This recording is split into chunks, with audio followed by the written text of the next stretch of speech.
Welcome to my channel. Today we are going to be diving deep into the CPA Management Decision and Control paper. This is your tutor, Senior Hannington. In this video, we will be discussing a mixed topic question that covers MDC system, CVP analysis, and customer satisfaction. I'll break down the question step by step. I'll provide explanations and offer tips on how to approach similar questions on the exam. This question is from CPA Paper 10, that is August 2024. Chiganda Sugar Limited, located in Muwende district, was started in 2016 to produce light brown sugar. KSL established a power plant in 2020 for international and external energy supply with separate generation stations.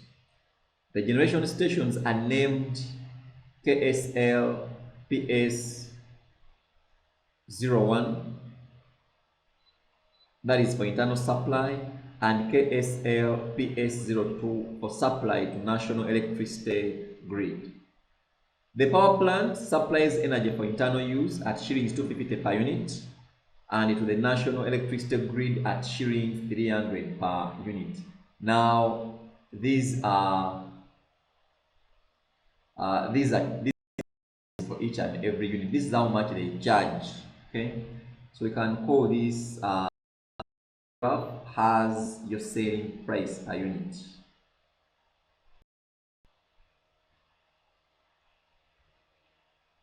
Has your selling price per unit. So they are showing you charge for a unit, that is for internal use, and how much they charge a unit to the national electricity grid, that is 300 per unit, and then for internal use it's 250 per unit.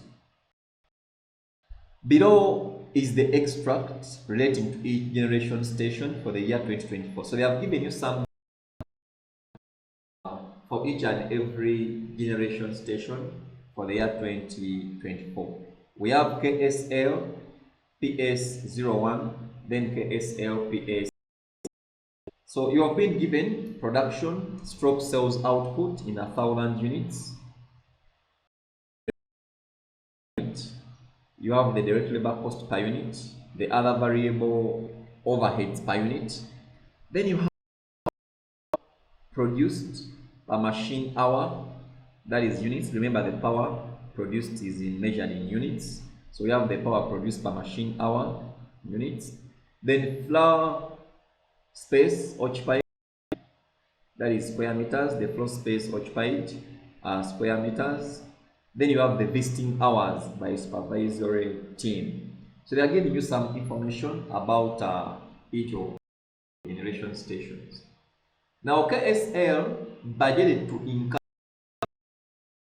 3.208 millions, then shillings 121.872 million, and shillings 115.584 maintenance, rent of space, and supervisor salaries respectively during the year 2024.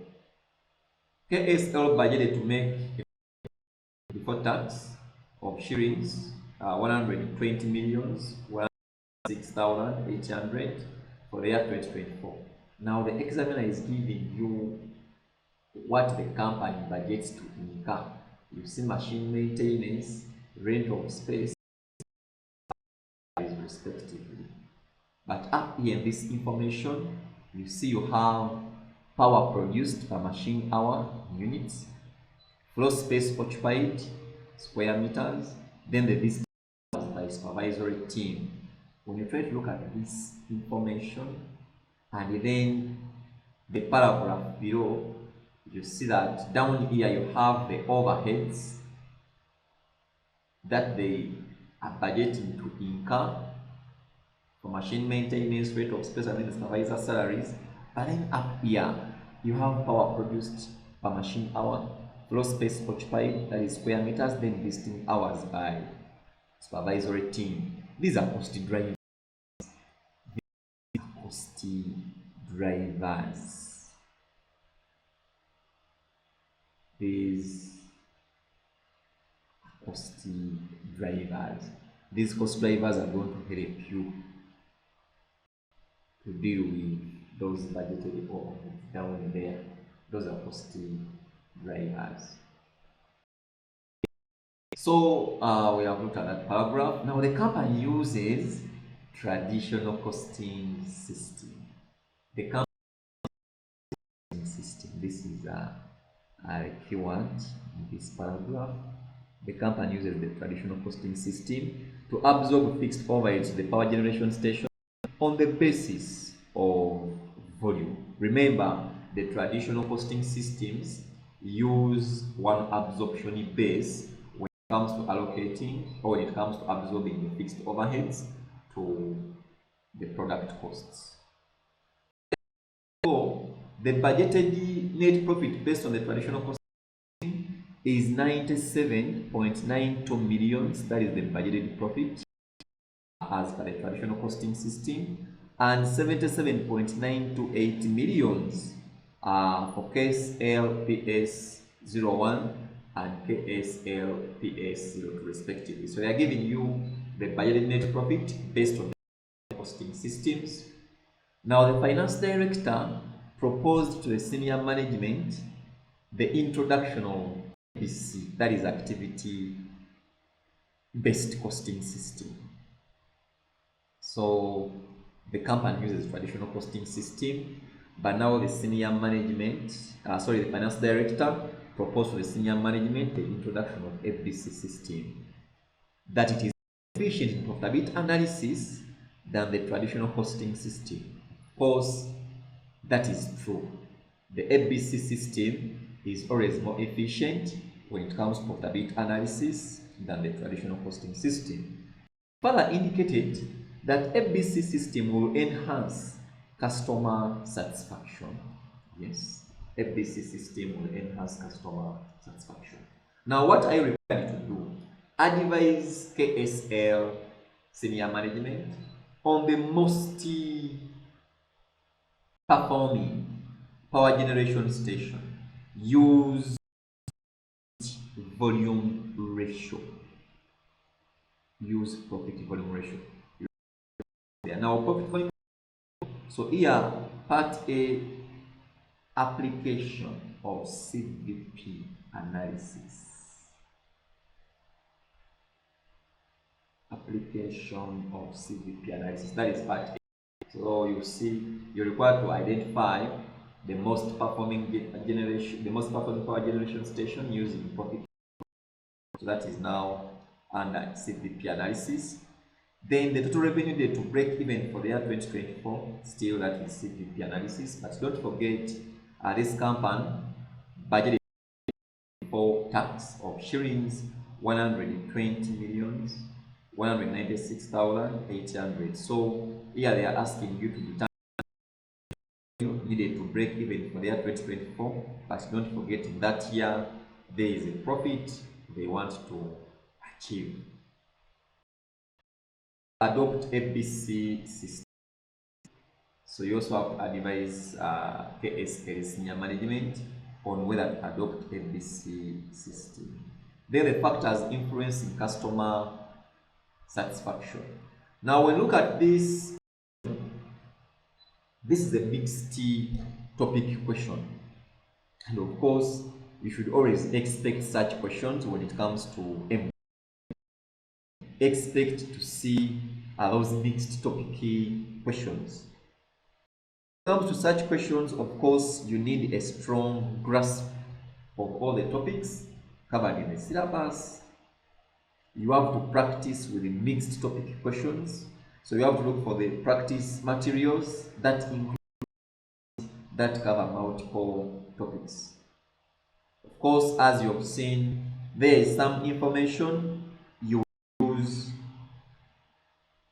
on part A, that is CVP analysis, as well as part B.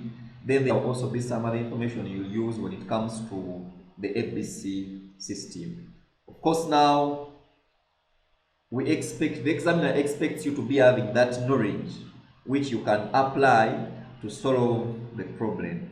So I'm going to start with part A, where we are required to advise on the most performing power generation station using the profit volume ratio.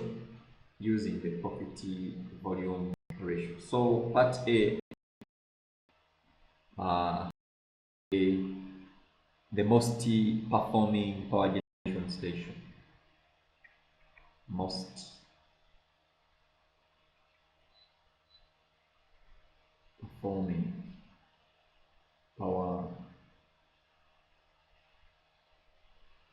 generation station that we should use the volume ratio. We should use the profit volume. We should use the profit volume ratio. Now, the profit volume ratio is the contribution sales ratio. The profit volume ratio measures the relationship between a company's profits and its sales volume. Of course, it is calculated by dividing the contribution margin by the sales revenue. So the PV ratio, the formula here for you, the PV ratio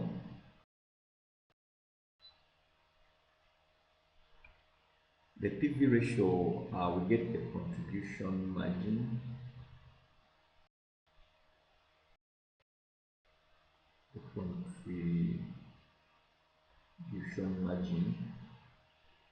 over the sales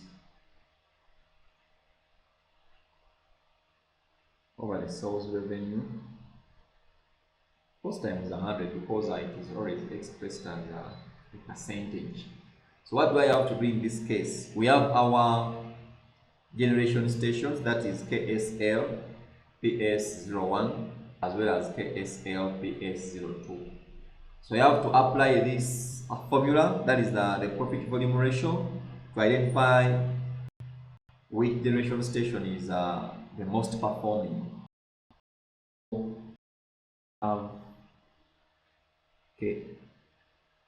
KSL, PS01, then I also have my KSL, PS02.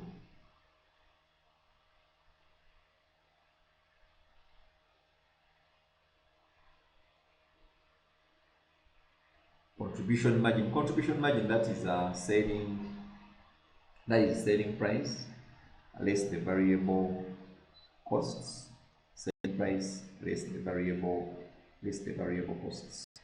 So I have to get a contribution per unit first, and how do we get a contribution per unit? Of course, we have to get the selling price. Per unit. PS01, a unit is sold at 250. Then KSL PS02, a unit is at 300. Of course, you have to list the variable costs now. Less the variable costs, where we have the direct materials per unit. Direct material per unit, here we have 145. This is also 145, as you can see. Then we have the direct labor cost per unit. Direct labor cost.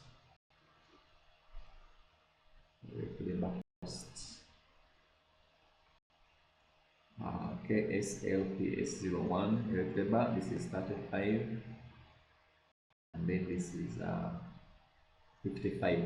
You also have some other variable overheads.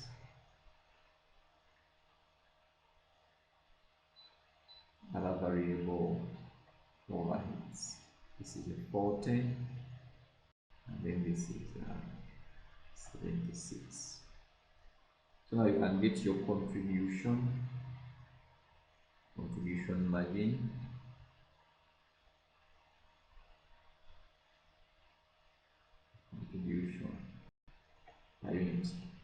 250 minus all these variable costs, 5, 5, that is 180, 40, that is 20, so 50 minus 220, that is 30. Then 300 minus 145 minus 55 minus 76. This gives us 24. That gives you 24. So you have the contribution margin or the contribution per unit. So you can now get your profit. And get your profit volume ratio. Your profit ratio, since you already have your contribution per unit and then you also have your selling price per unit, it's very easy to come up with the profit volume ratio. Just get a contribution per unit over the selling price. Contribution per unit over the selling what?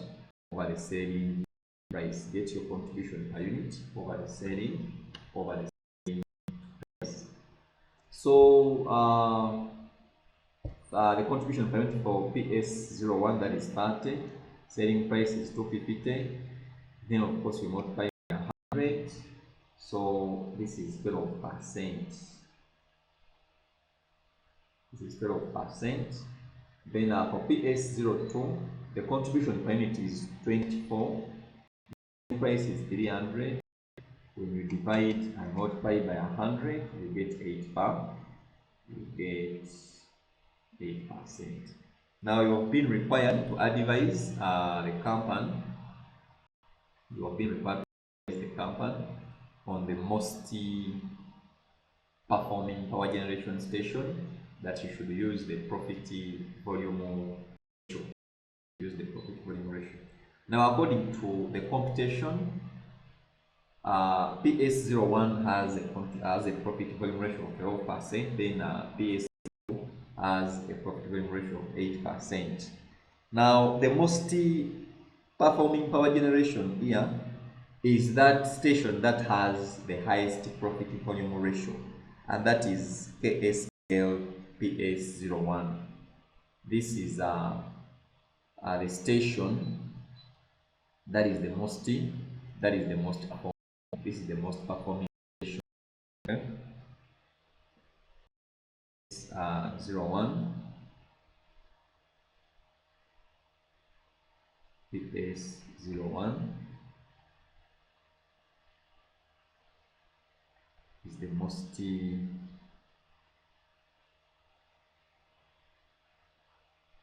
performing station. Now you may ask, why is the most performing station? Why is it the most performing station? You see, the profit volume ratio, if it's high, then of course it will mean that a larger portion of the sales will contribute towards covering the fixed costs, and of course generating more, profit. So as I'm advising, I'll say that the most performing station is KSP01 with a PV ratio of 12%. Its PV ratio, of course, is higher than SLPS02 with just 8%, and of course this indicates that a larger SLPS01 sales contributes towards covering fixed costs and of course generating more profits. So KSL most performing station. So when you do that, of course you that part covers 4 marks. So that's what you have to do. Total revenue needed to break even for the year 2024. Part B, you require advice on the total revenue needed to break even for the year 2024. Still, this is applicability of CVP analysis. Application of CVP analysis. This is part B. They want us to advise on the revenue needed to break even for the year 2021, for the year 2024.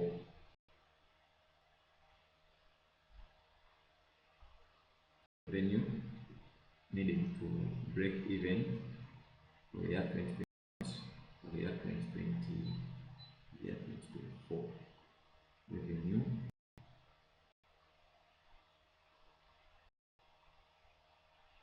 Revenue to break even.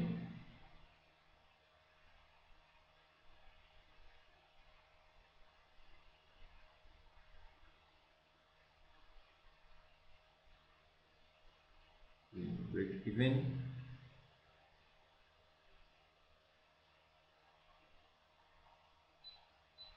the year 2024. Now, of course, remember for the year 2024, the company budgeted to achieve a profit of shillings 120, 196,800. This the company budgeted to make a profit before tax of shillings 120 millions 196,800. That is the profit they want to achieve before tax. So revenue, of course, to get this, we have the formula we have to use, and that will be fixed costs. That will be fixed costs plus the target profit.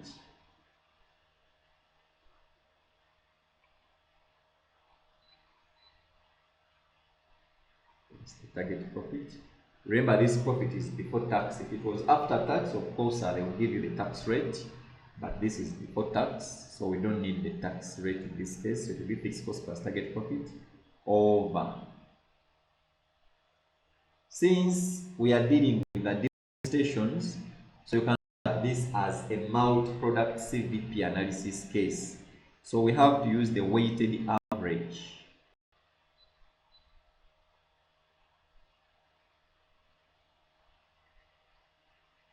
We have to use the weighted average CS ratio.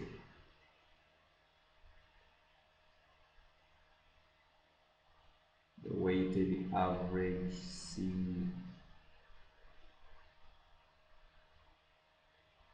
CS ratio. We have to use the weighted average CS, weighted average CS ratio. That's how we come up with the revenue to break even for the year 2024. If we also want to achieve targeted profits. Now, do we have the fixed costs? Yes, fixed costs, those are the overheads. Fixed costs, those are your overheads. Fixed costs are the overheads. Fixed costs, those are the overheads. So you have to add them. Your fixed costs, you see that you have the KSL budget to incur. These are the fixed costs in this paragraph. The budget to incur 143.20 millions. That is a machine maintenance. Then they also plan to incur 121.87 2 millions. They also plan to incur 115.584 millions. That is on supervisor salaries. Of course, when you add all that, you will get here 143.208 plus 121.872 plus 115.58. This gives us 380,664. So that is your total fixed costs in this case. So we have the fixed costs already now. The target profit has been given. But of course, you will see that we don't have the weighted average CS ratio. We don't have the weighted average CS ratio, so meaning that we have to get the weighted average CS ratio also. We have to get the weighted average CS ratio. Weighted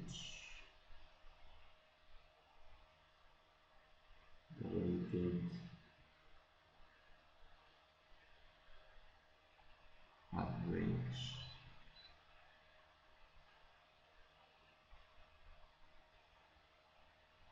CS ratio. The weighted average CS ratio. Now, how would we get the weighted average CS ratio? Weighted average CS ratio, this equals to total contribution. So we have to get our total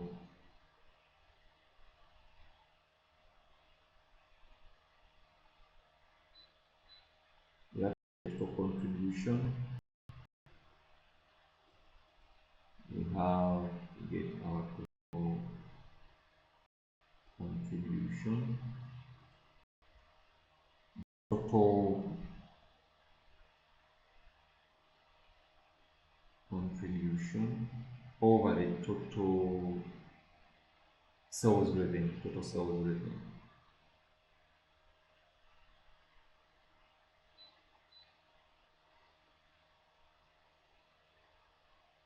Over the total sales, over the total sales revenue. We have to get a contribution total over the total sales over the total sales revenue. So already I have my contribution per unit up here, each over the two stations. The sales also given, and we know the production or the sales output. We know the production or the sales output. So what I will do, come here to see how we can get our weighted average CS ratio.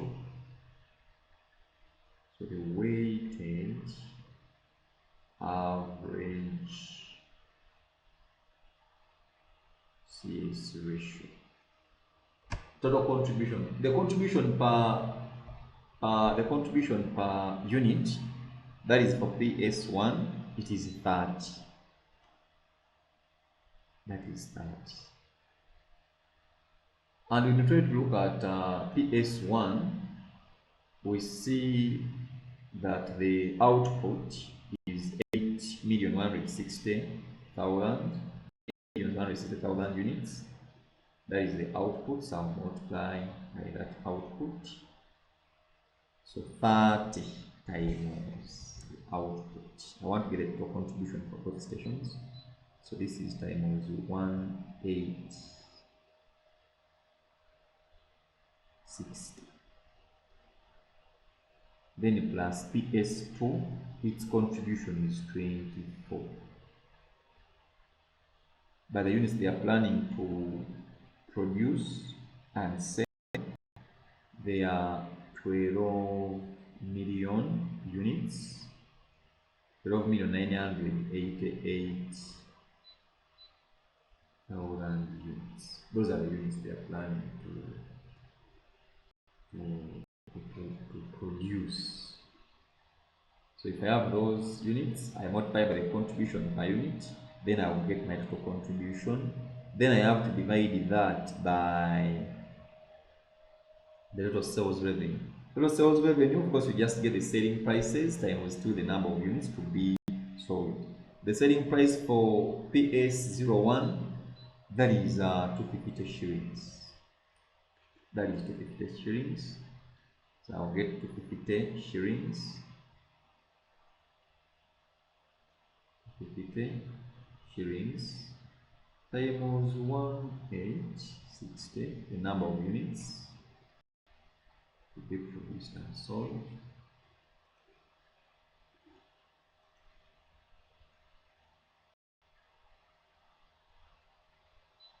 Then plus the selling price per unit of PS02, that is 300. Then times 12,988,000 units.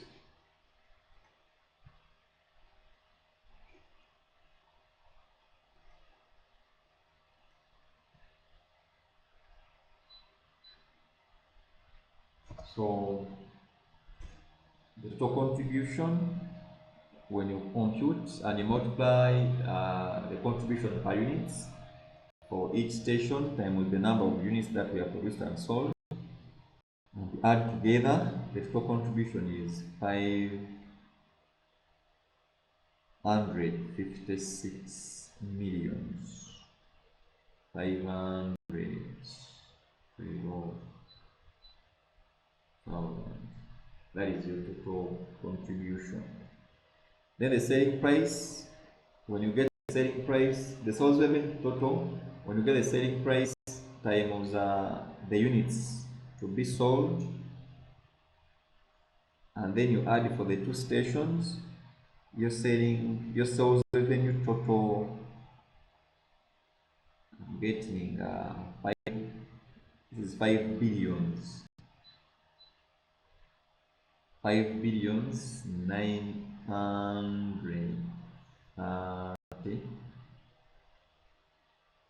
936 millions 400,000. Of course, when you multiply by 100%, you come up with the weighted average CS ratio of that is 9.3745. Say that is your weighted average RCS ratio. So I have the fixed cost, I have the target profit, and then I also have the weighted average CS ratio. That now I can determine the revenue needed to break even. Okay, so you can get the revenue needed to break even.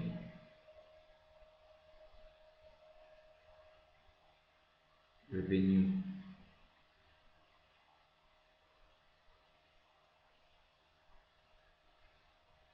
needed to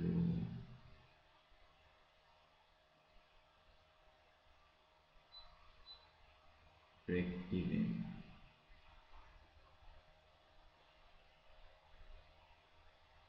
Revenue needed to break. The revenue needed to break even. Revenue needed to break even. The fixed cost you have then. The fixed cost were how much? You have the fixed cost up there. That was fixed cost were 380 millions 664.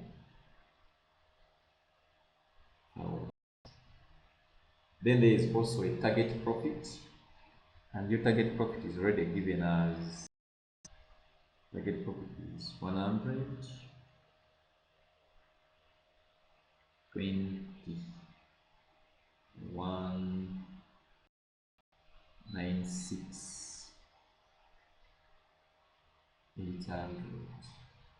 That is your target profit. That is the profit which the company wants to achieve for the year 2024. What the company wants to achieve for the year 2024. So now we can divide by the weighted average CS ratio. By the weighted average CS ratio, which is was 9.3745. That will be 0.093745, and this revenue will be how much? I'll use the figure. I'll use my weighted average CS ratio as it is locally, just to be more accurate. So 380,664,000 plus 120, 196, 800 divided by my answer. That gives you revenue of 5. That gives us revenue of 5 billions.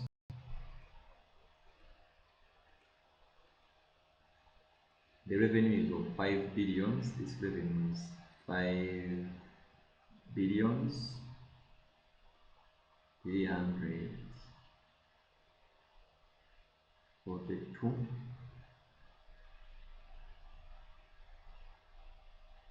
760 5,342,760,000. That is the revenue needed to break even for the year 2020, for the year 2024. Which means this needed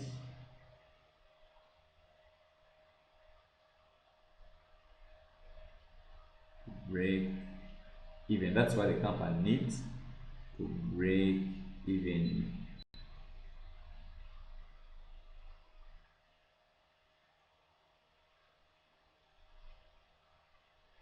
Break even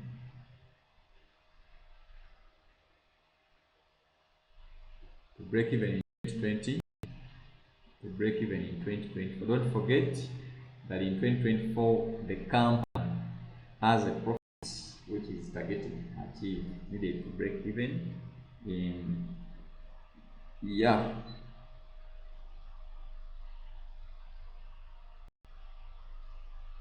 2024. That is part B, some 5 marks there. You are required to advise on the revenue that is needed to break even in the year 2020, in the year 2024. Of course, there you applied CVP analysis, and in this scenario, due to the fact that we have 2 stations, so we use the weighted average ratio. Why am I using the weighted average CS ratio? Because we are calculating the revenue to break. If it was number of units to break even, of course it will be the weighted average contribution per unit. Weighted average contribution per unit. But in this case it's revenue. That's why I'm using the weighted average CS ratio. That's why I'm using the weighted average CS ratio. Then for part C, whether to adopt MDC system. Advise the company on whether to adopt the MDC what? On whether to adopt the MDC system. So that is the next part. So we want to see, we want to advise this company if it should adopt the MDC, if it should adopt the MDC system. Now what you have to do there is to come up with a profit. What is to come up with a profit statement. You just need to come up with a profit statement using the MDC system. You need to come up with a profit statement using the MDC system. So this is my part C. I'll do it here. Part C. Whether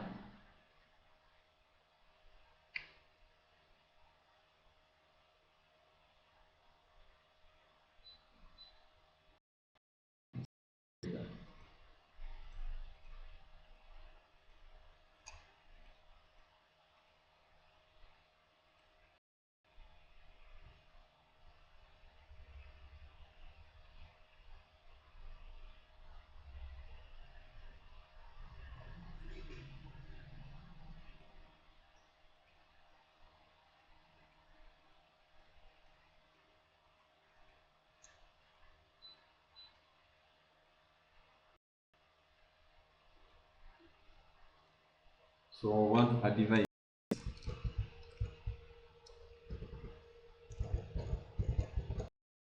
whether to adopt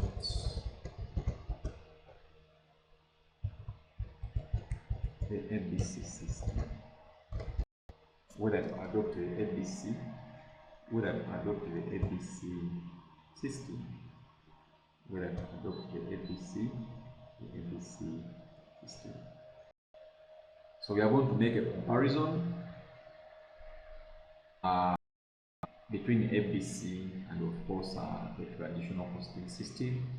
We already have results for the traditional costing system. We already have them. Don't forget those. You already have them. So now I want to advise them where they should adopt the MDC system. So you come up with a profit statement. This is KSL profit statement. Profit statement under MDC system. Under MDC system. Under MDC. So you have to prepare a profit statement. Question. Then you advise. So profit statement under the MDC system. Of course, we have KSL, PS01. Then you also have KSL, PS0. Those are the two.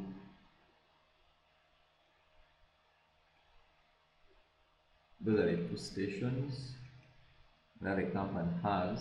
So come up with a profit statement to show how they perform. Show how they perform.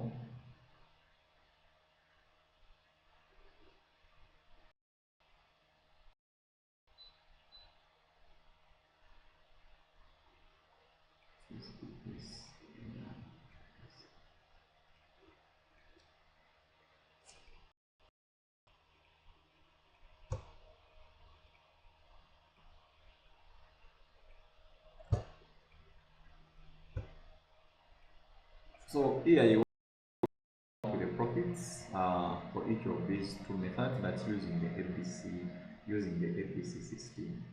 Already I have my contribution. I already have my contribution per unit of each of these stations. We have the contributions per. We have the contributions per unit. We have the contributions per unit for each of these stations. So I'm not going into all that time of now getting the revenue less the variable costs. Just come here and say contribution. Contribution, and I get this. I'm getting the output times the contribution per unit.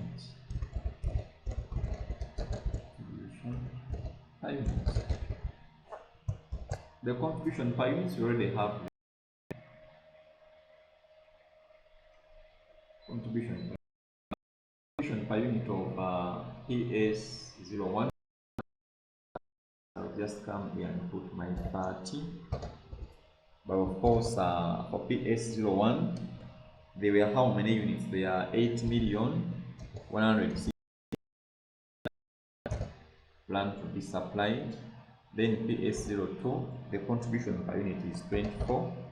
And when you look at the information given, here they are to produce and sell 12,988,000 units, giving us 311,700,000 contribution per unit. That is your contribution per. That is per unit. It comes to, sorry, that's the total contribution, because I've simply got the contribution per unit, which I already have from my part A. Then times the number of units, then you get your contribution. That is your contribution. Now the contribution, now you have to list the overhead. The overheads. List the overheads. List the overheads. We have to list the overheads, and under the overheads we know we have machine maintenance, we have rent of space, and supervisor salaries. Machine maintenance,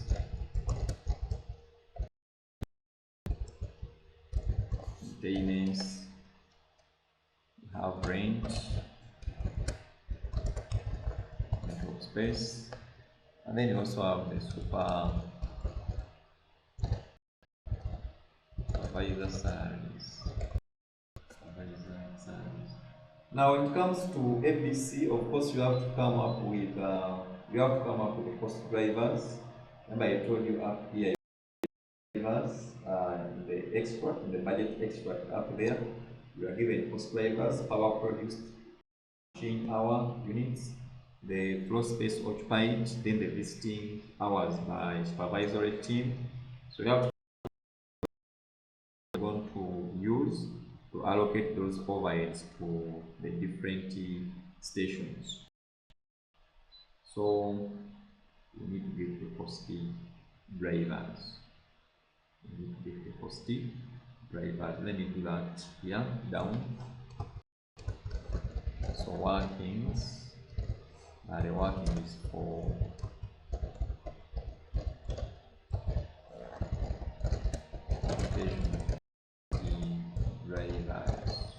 driver rates, computation of the cost driver rates. You have to calculate your cost driver rates for each and every overhead. Remember, in ABC, there is a cost driver for each and every activity, okay, or for each and every cost pool.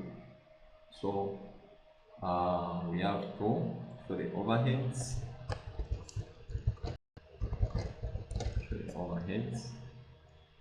Overheads, we have 3 of them.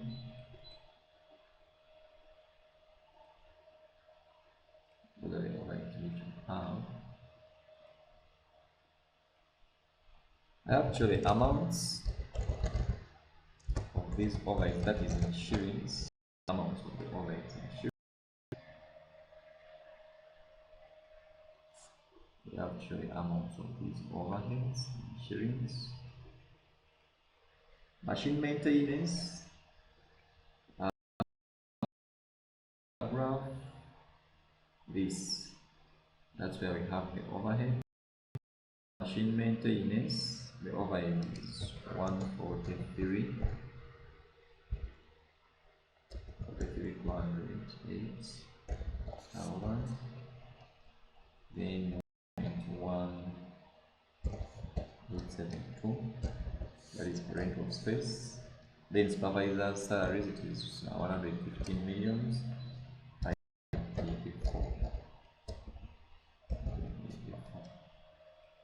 Those are the amount of the overheads which we have.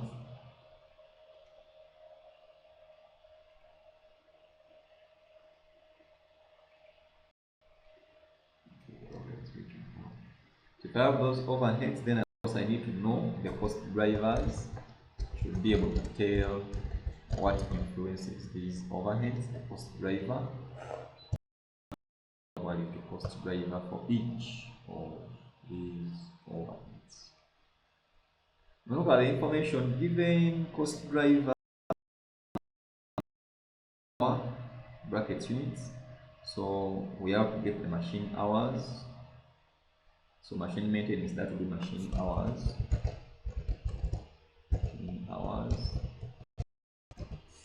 Then rent of space, that is floor space.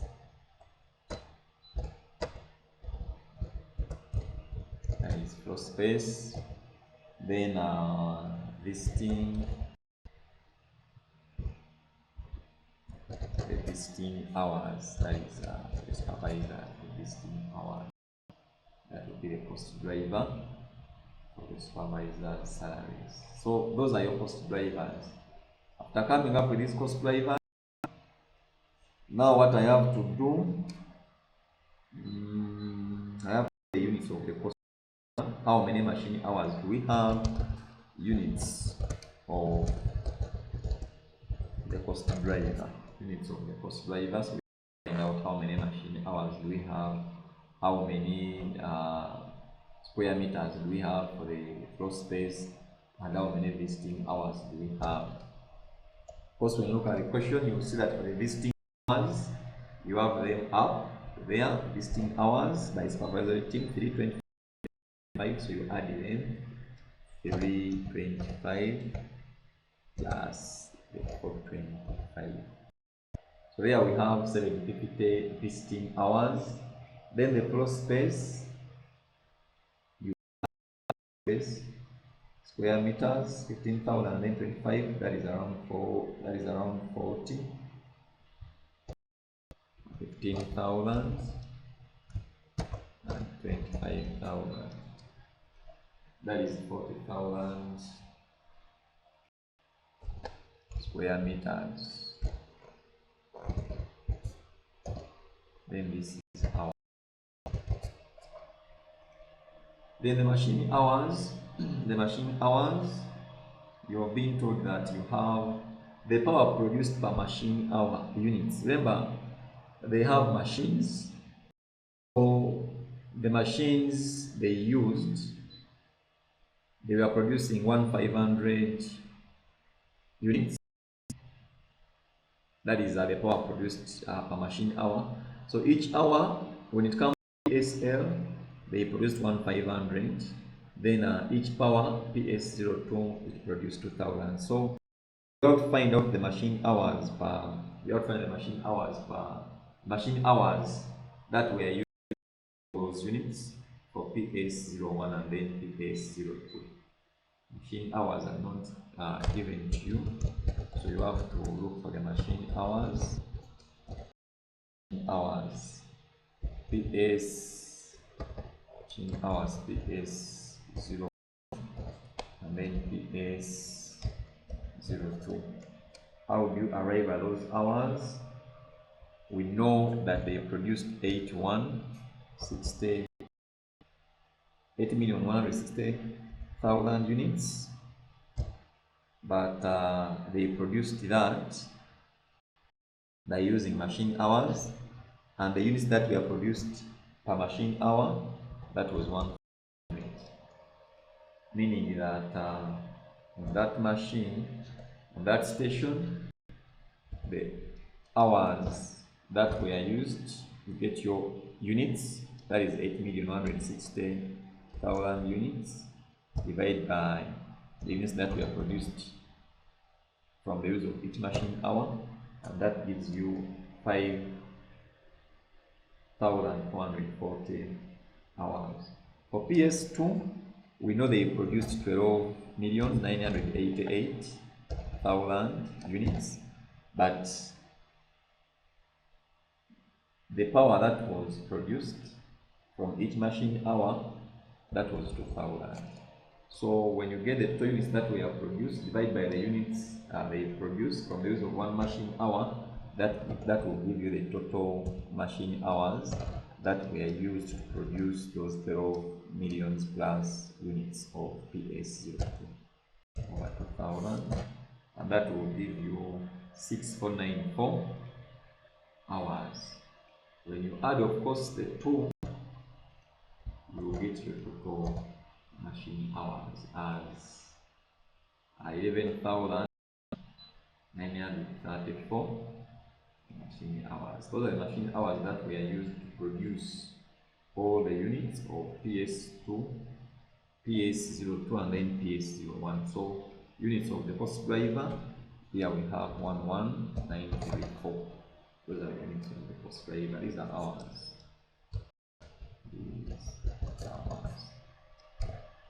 So if I have the units of the post driver, then I can get my post driver rates. And get your post driver rates. Post driver.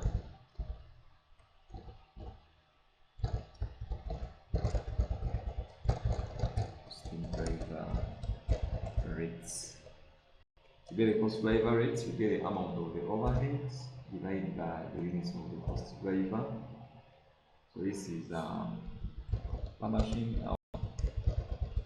This will be per machine hour.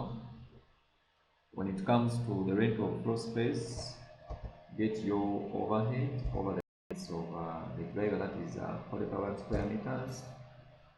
So you have 3046.8, that is a square meter. Square meter. Then supervisor salary, you have the overhead by the number of supervisor visiting hours, that is per visiting hour. That is per visiting hour. So your cost driver rates, you have them. So now what you have to do, you have to absorb these overheads onto the product costs or the generation costs for you to be able to come up with the profits. We have to allocate the overheads to the generation stations using the cost driver rates. When it comes to machine hours, KSL PS01, we know we used this total of machine hours for PS01 times the cost driver rate for machine hour, which is this. So here we have 65 millions 80. When it comes to S02, these are the hours, giving us 77,928,920. You go to the rent of floor space. The rent of floor space will do the same. Rent of floor space. Comes rate of floor space, we know that each square meter, we have the rate per square meter. Rate of space PS0 is how many square meters? That is 15,000 square meters. This is 15,000 square meters. And each square meter is this. You can put the cosine. This. Then PS2, they use 25,000 square meters, and this square meters. Then supervisor salary, PS01, they used how many listing hours? 325 listing hours. 325 hours times this. Then PS02, 425. So 25 times that, giving us. So you have the overheads that have been allocated to the stations. So now what you can do, you can get your profits and come up with the profits, the net profit. Get your net profit, which is contribution minus the overheads. Contribution minus the overheads that have been allocated. The use of FD, the use of FD.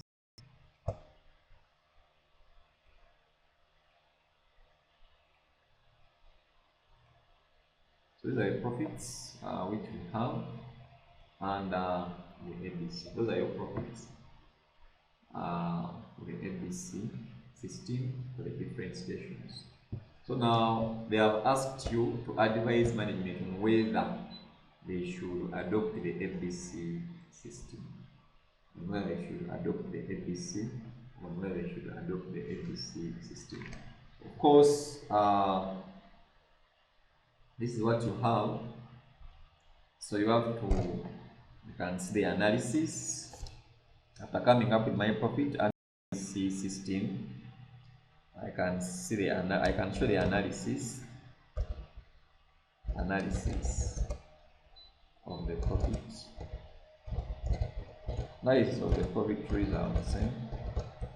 Analysis of the profit results. I want to advise. I need to first look at the profits for each of each method. This is traditional,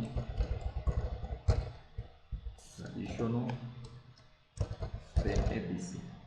You need to come up with a comparison. MDC.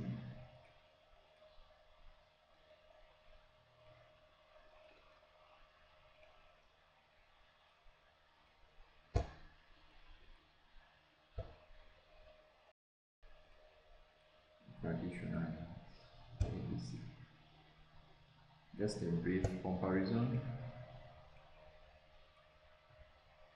So I have my KSL PS01 under traditional. The profits were, that was 97, 920. That is 97, because it was 97.92 millions. That will give us 97, 20. Then MDC, we have the profits. I'll just copy and paste here.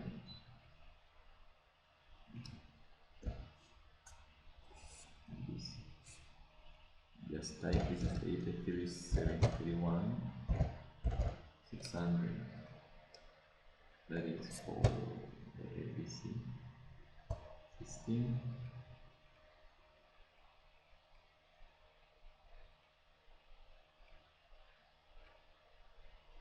Then KSL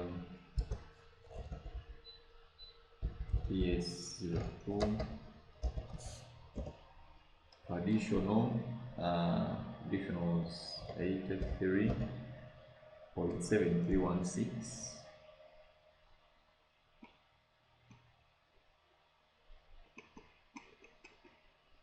This was 83.731600 with the profits. And then now under MDC we have 92,116.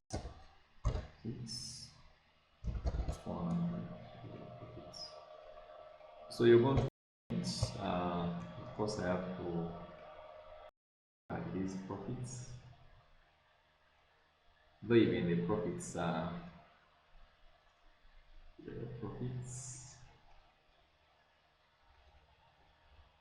one will comment.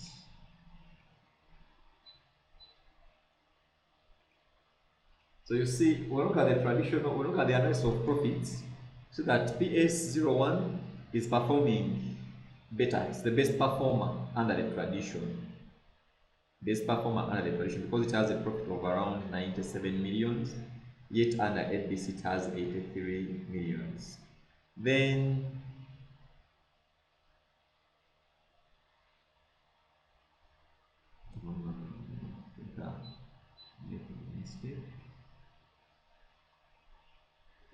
and sorry, this is for PS02.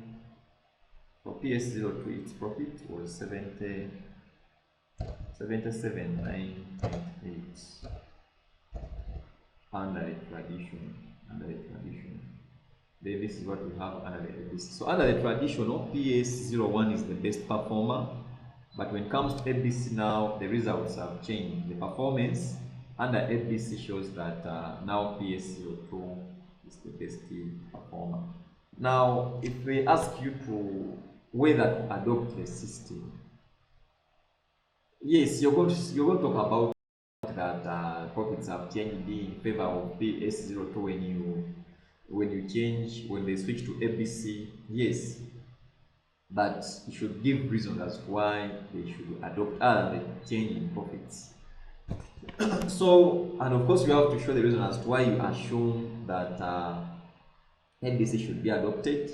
So, when I'm recommending in this case, of course, I have to say that the management of KSL should strongly consider adopting the MDC system because it provides a more accurate measure of each power generation station is performing. The fact is that MDC provides that accurate measure of the performance of each station than the traditional costing system. Because under MDC, you show that the profit under MDC PS03 is more profitable than KSL PS01 with a profit of shillings. This compared to shillings that of PSL is KSLPS 01. You try to look at the profits for the two under MDC. Then you tell them that you advise management to adopt the MDC system because it's accurate, because of its accurate cost allocations, enhanced resource allocations, and of course better performance evaluation, because the performance evaluation of MDC is more better than that of the traditional costing systems. So MDC should be adopted. Don't forget that when it comes to MDC, the way how costs are allocated, the different stations, is far better. There is a fair allocation compared to the traditional costing system where overheads are absorbed on the basis of only one basis of absorption, that is volume. MDC considers the fact that all these overheads are caused by different factors, so it puts into overhead the factors that cause the costs, and then it also puts into consideration the resources when it comes to allocating these overheads. So MDC is more superior than the traditional costing systems, so it should be adopted by the company simply because of the accurate cost allocations, the enhanced resource allocation, and of course the better performance evaluation compared to the traditional costing system. Then of course you are also asked to advise KSL senior management on the factors influencing customer satisfaction. Now, when we look at customer satisfaction, of course, it's a crucial aspect of any business success. Customer satisfaction is a crucial aspect of any business success. And of course, there are some key factors that can influence the customer satisfaction at KSL. Now, when you're giving these points, try to relate them to the company, that is KSL. Of course, one of the factors I can talk about the product quality and reliability. Of course, we know that customers expect the best quality always, and then of course the reliability.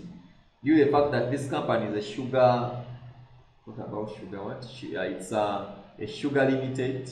Chiganda Sugar Limited produces light brown sugar. Yes. So talk about the sugar quality. The sugar quality, of course, it should be taste. Talk about the consistent in color.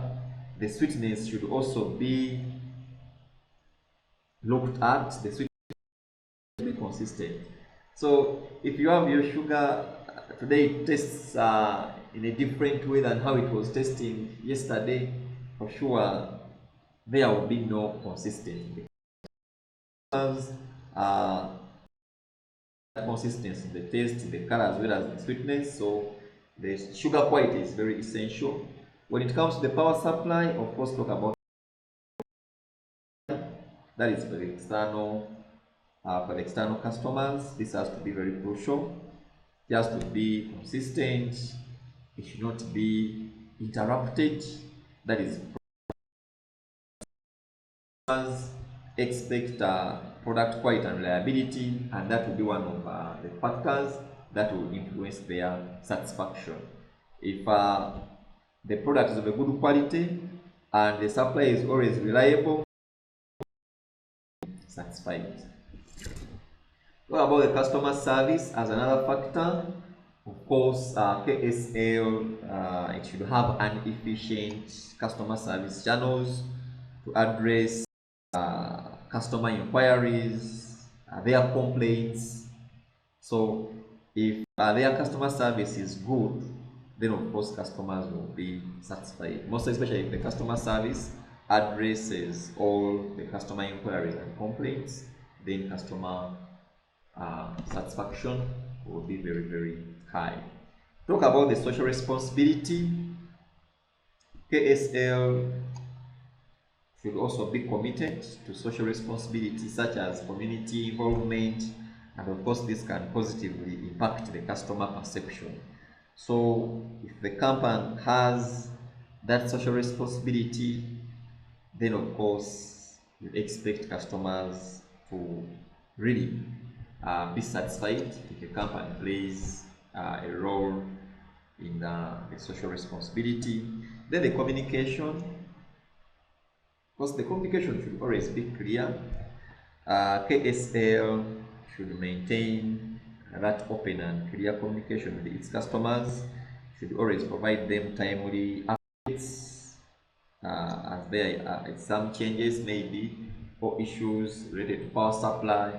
It has to communicate those updates to customers. If there is that effective communication, then it will also influence the customer's satisfaction. Then the pricing, of course, talk about the pricing. The pricing policies should be clear and transparent, evaluate, okay, to enhance the customer's trust. So we have to talk about pricing. It has to be clear and transparent to enhance the customer's trust. And the pricing, of course, should also be competitive compared to other suppliers in the market. And of course, many other factors which you can think of. So that is the question which I wanted us to look at. You see, it has different areas: syllabus, MDC analysis, CVP analysis, then customer satisfaction. But I believe when it comes to such mixed topics, questions, you really need a strong grasp of all the topics covered in the syllabus. And of course, you expect such questions in the section B of this paper. So we are stopping here for today. Thank you for watching.